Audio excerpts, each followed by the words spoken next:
Hello, everybody. Tommy Long here. Wanted to talk to you today about between jam or inside mount for exterior screens, exterior shades, power curtains, whatever everybody's using for the names these days. This is a true exterior patio shade that has a fabric retention system of some kind, whether it's a keter or a zipper on the side. Zipper meaning spiral zipper, and that's what holds it in the track. So today we're going to be talking about a stationary fixed track. Basically means that there's no springs or anything that's moving it around. So when you're measuring for a between jamb or inside mount, you have to look at the column that you're going to be mounting against. Now, this particular one here we're going to talk about, this is a completely smooth column, which is what we all would love to have. And because the stationary track on this particular one does not have any way to screw to the side when you're mounting it up against the column, um, some manufacturers give an L bracket. So basically that means you're mounting the L bracket to this to be able to mount your side track to it. I have it turned around backwards, sorry. To it, so it gives you a flat surface to screw through the L bracket or L angle into the side track.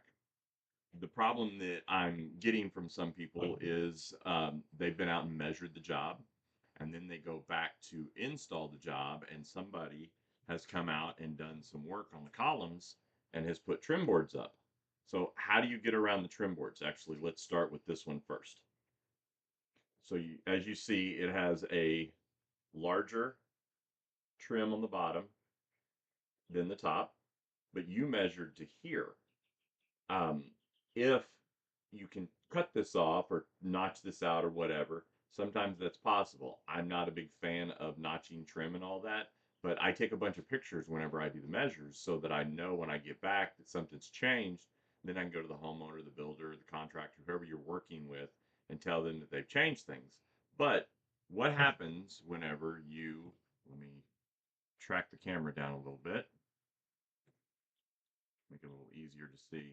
Okay, so as you can see here, when you're measuring for this, you actually need to measure from your trim to trim on both posts. So a between jamb mount means you're mounting between two surfaces. It does not matter if it's a house, a post, two posts, whatever, but you're mounting between two surfaces.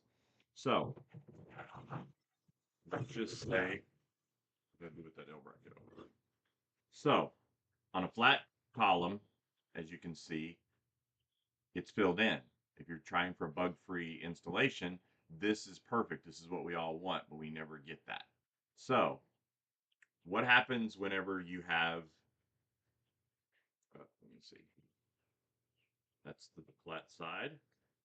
Now you see you have a gap because you measured from trim to trim, did your deduction, whatever it is that the manufacturer is requesting deduct, so you can fit between the two surfaces, but now you have a big gap here.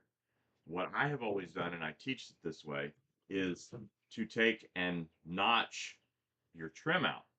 So see, you're notching the small of the L into the big of the L.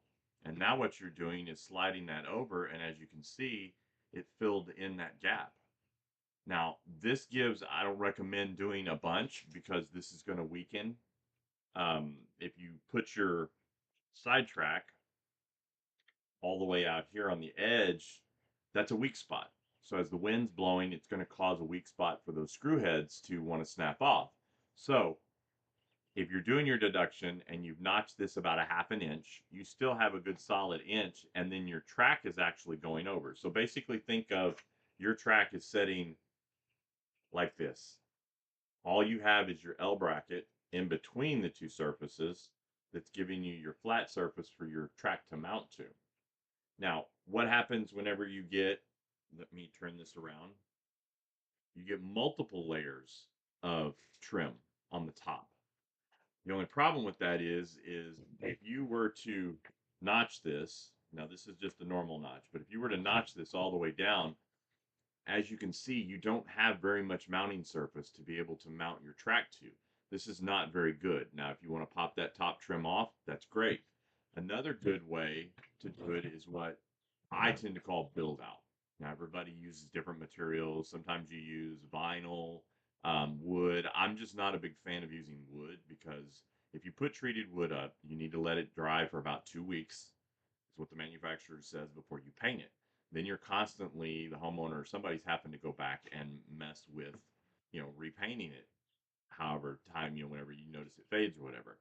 I tend to use architectural aluminum. Now, this comes from the screen room industry. This is what they build screens over pools, fixed screen porches, and things like that. It's powder coated aluminum, so you don't have to paint it or anything. It's very easy to clean if you want to clean it on a regular basis. So this is a piece of 1x2 receiving. Basically, it's 2 inches wide, 1 inch deep. This receives whatever you put into it, whether you want to put a piece of 2x2 or another piece of receiving channel inside of it to where you can create build out up to about 1.5 inches, roughly. So then what you can do is you come in here and you would mount this in between the bottom and the top. And as you can see, it's just barely hanging over any. Now, I'm just showing this here because if you do it this way and you look at it, see, it's only sticking out a little bit, but you have to take that in consideration when you're measuring. And then, as you can see the trim at the top, all you're going to do is slide your other piece inside of it. And then if you want to do that, then what you're doing is you can bring this out, only notch this a little bit to where it fits up. And as you can see, you're filling in almost that whole piece. Now, it's kind of rudimentary here when you're looking at it, but you can slide this in and out, and now you didn't have to ever cut any trim.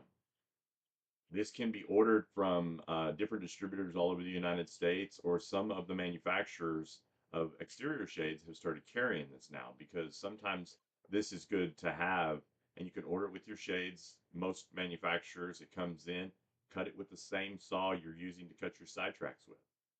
So I hope this helps everybody understand a little bit more of build out with exterior screens. The build out can be used to do fixed screen panels as well as building out around trim, um, countertops. If you've got a cap or something like that or something that's in the way, make sure you notice that when you're out doing the measure. Teach all your installers about using build out, aluminum build out. Now, some manufacturers carry this in colors that matches their metal, where other manufacturers just bring in the exact same thing that's industry standard. Now, bronze and white, clay, which is champagne, sand, which is tan, those are all colors that are industry standard in the screen room industry. They're close to every manufacturer, but they're a shade different. So, um, hopefully, this helps today with getting around trim on columns by using L brackets that you notch, as you can see, or a solid L bracket or build out. Now you can get these. I think they come. Some manufacturers carry them in 20 feet, 24 feet, and then I think other manufacturers are carrying 12 feet and 14-foot sticks.